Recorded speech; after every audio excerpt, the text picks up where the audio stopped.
Assalamu alaikum and Eid Mubarak to those who are celebrating Eid today and those who are going to celebrate Eid tomorrow. But this is so ironical, right?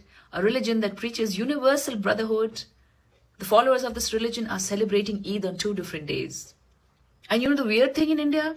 The South India and the North India are celebrating Eid on two different days. In South India also, Kerala is celebrating Eid today, but Tamil Nadu, I think, is celebrating Eid tomorrow. So there's a lot of confusion in India. Even in the same city, one masjid is celebrating Eid today and the other mosque is celebrating Eid tomorrow. And you know what is the reason behind all these things? It is again nationalism, patriarchy, and the male ego of the scholars who failed to realize the core message of this religion was unity and universal brotherhood.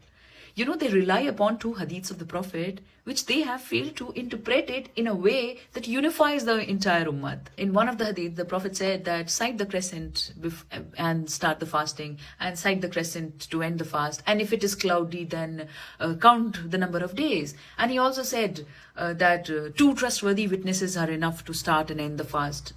But sadly, our male scholars have failed to understand this fact that a nation that falls longitudinally ahead and which can sight the moon, if two witnesses from that nation gives testimony, that testimony should be enough for the entire Ummat-e-Muslimah to celebrate Eid.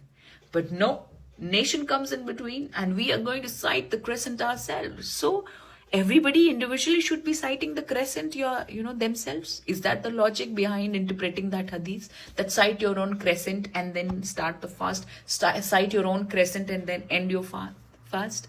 No. And this interpretation would have been valid if we had been living in isolated islands.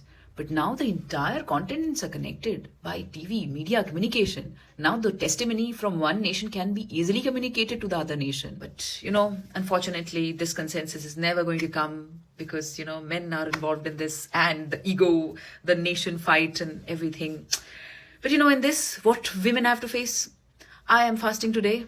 Ideally, I agree with the testimony given by Saudi Arabia first. I should have been breaking my fast and celebrating Eid.